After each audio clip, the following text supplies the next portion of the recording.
empat. Yang pertama adalah tentang disiplin positif. Disiplin positif.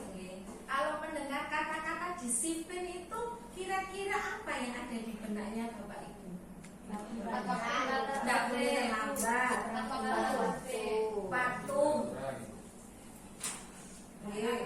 patuh, tepat waktu.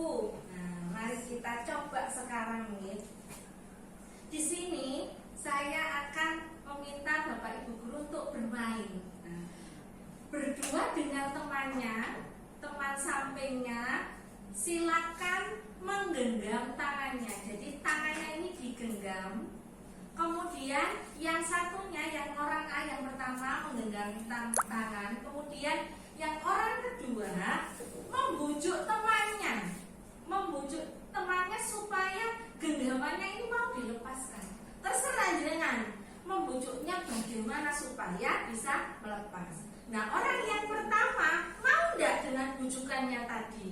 Nah, kemudian hal tersebut dilakukan bergantian, dengan temannya, seolah-olah jenengan ini menggenggam hal yang berharga. Bisa Bapak Ibu dimulai? Monggo silakan coba sama temannya sekarang. Silakan dirayu-rayu temannya supaya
genggamannya tidak terbuka. Gemes aku, gak terbuka. Ada yang rupanya gemes ya, kenapa nggak mau membuka? Rayuannya kurang mantap. Nah, ini kenapa? Jadi kesimpulan dari kegiatan yang kita lakukan tadi adalah yang pertama, pada dasarnya kita tidak dapat memaksakan kehendak kepada orang lain. Teori kontrol menyatakan bahwa semua perilaku memiliki tujuan, bahkan terhadap perilaku yang tidak disukai. Jadi kontrol diri ini ada pada Bapak Ibu sendiri. Mau enggak untuk membuka tangannya? Meskipun dirayu-rayu, oh enggak, ini tetap saya harus mempertahankan. Nah, itu berarti dia sudah memiliki kontrol terhadap dirinya sendiri. Ada juga yang terayu, kenapa? Terbujuk, tergoda. Jadi yang kedua, penguatan positif atau bujukan adalah bentuk-bentuk kontrol segala usaha untuk mempengaruhi murid agar mengulangi suatu perilaku tertentu. Seperti Bapak Ibu kalau bujuk muridnya, kadang ada yang nggak mau masuk, terus dibujuk-bujuk akhirnya mau masuk. Kemudian ada yang nggak mau mengikuti ibu, ayo disuruh maju menari nggak mau, akhirnya dibujuk-bujuk anaknya mau tertarik. Ada yang sudah dibujuk pun nggak mau melakukan, ya kan? Mau disuruh nulis, dibujuk-bujuk masih nggak mau. Nah, itu berarti dia punya kontrol diri sendiri. Dia juga memiliki tujuan. Kenapa dia tidak mau nulis? Sebenarnya seperti itu. Jadi kita tidak boleh memaksa orang. Okay? Jadi motivasi itu ada dua. Yang satu ada intrinsik, itu muncul dari dalam diri kita sendiri. Sedangkan yang kedua motivasi eksternal, yaitu berasal dari luar, bisa dari bujukan, hadiah atau apapun itu yang dari orang lain. Lanjut, motivasi perilaku manusia. Jadi ini motivasinya kenapa seseorang itu melakukan sesuatu. Yang pertama, untuk menghindari ketidaknyamanan atau hukuman. Yang kedua, untuk mendapatkan imbalan atau penghargaan dari orang lain. Yang ketiga, untuk menjadi orang yang mereka inginkan dan menghargai diri sendiri dengan nilai-nilai yang mereka percaya. Kira-kira saya tanya dulu, dari tiga motivasi ini, mana kira-kira motivasi yang ada pada diri jenengan?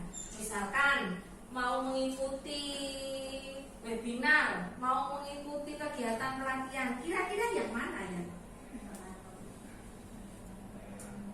Takut dihukum, atau ingin mendapatkan sertifikat penghargaan, atau karena saya ingin mengembangkan diri?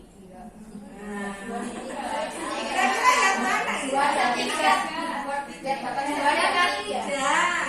Yang ketiga, ada enggak yang pertama? Oh, saya mau ikut supaya tidak dimarahi. Kemudian setelah berada di suatu tempat, oh ternyata dapat ilmu bermanfaat, motivasinya pindah jadi yang ketiga. Pernah nggak seperti itu? Nah, ini juga terjadi pada murid-murid kita.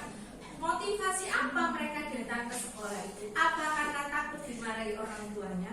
Atau takut dimarahi gurunya kalau tidak sekolah nanti? Atau karena diiming-iming gurunya, kamu nanti kalau sekolah nanti dapat nilai 100. Nah, atau dia berangkat sendiri dari dirinya sendiri, aku ingin sekolah supaya aku dapat ilmu. Nah, ini macam-macam ya motivasi. Kira-kira murid-murid itu motivasinya yang mana kira-kira? Ingin dapat sangu, berarti dapat imbalan ya. Saya kalau sekolah Bu, dapat sangu dari orang tua saya. Iya, memang benar. Ada lagi? Takut dimarahi orang tuanya. Nah, masih sebatas itu ya ternyata murid-murid kita itu.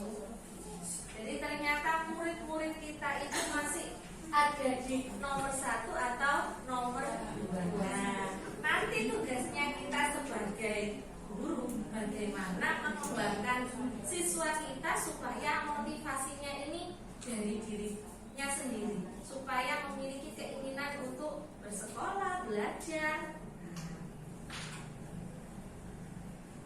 Lanjut, ini ada perubahan paradigma dari stimulus respon ke teori kontrol.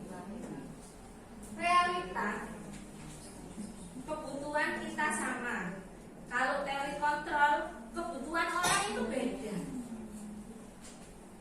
Jadi bagaimana kita menerapkan, kita yang biasanya berpikir dari stimulus respon ke teori kontrol. Jadi yang menganggap anak-anak itu sama semua, ternyata enggak. Mereka itu beda, kebutuhannya juga beda. Semua orang melihat hal yang sama. Di teori kontrol, setiap orang memiliki gambaran yang berbeda, memiliki karakteristik yang berbeda-beda. Kita mencoba mengubah orang lain agar berpandangan sama dengan kita. Bisa enggak? Tidak bisa.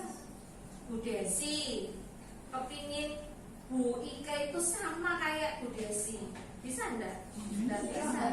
Murid kita juga seperti itu. Jadi kita tidak boleh menyamakan semuanya. Perilaku yang buruk dilihat sebagai suatu kesalahan. Semua, kalau teori kontrol, semua memiliki tujuan. Anak kalau nyawat temannya, ini kadang-kadang dia punya tujuan.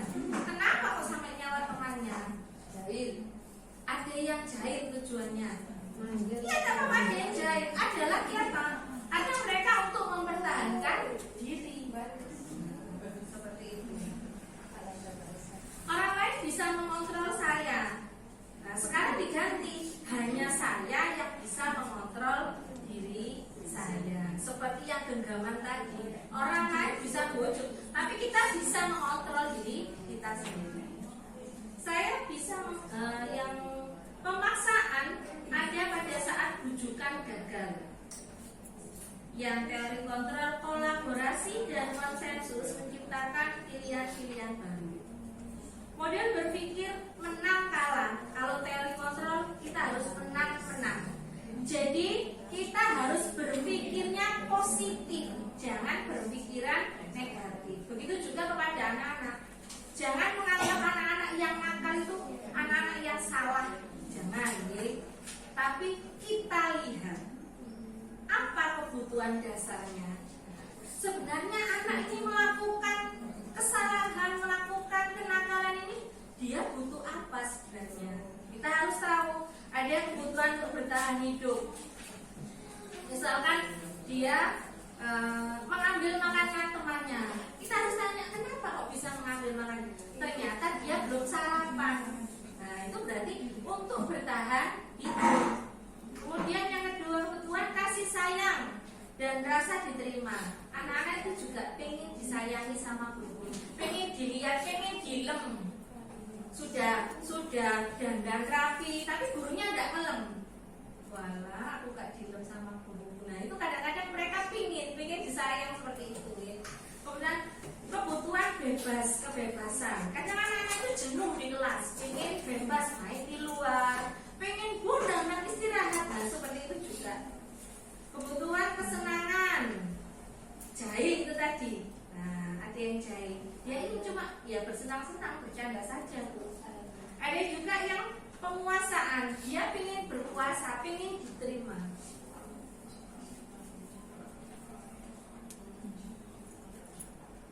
Kasus yang pertama, coba silakan diamati Bapak Ibu, kasus yang pertama ini.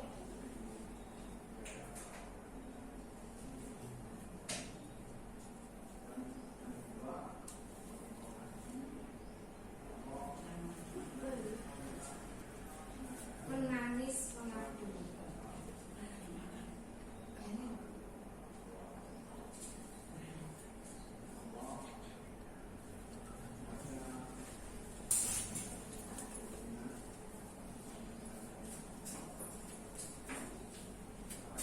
Apa? Nah kira-kira ini kalau menurut jenengan nangis ini sebabnya apa? Kalau misalkan nangis ditanya, waktu nangis ditanya karena dimarahin guru, dia mainan di kelas, kira-kira kebutuhan apa? Mainan dimarahi gurunya, dia berarti butuh apa? Kesenangan.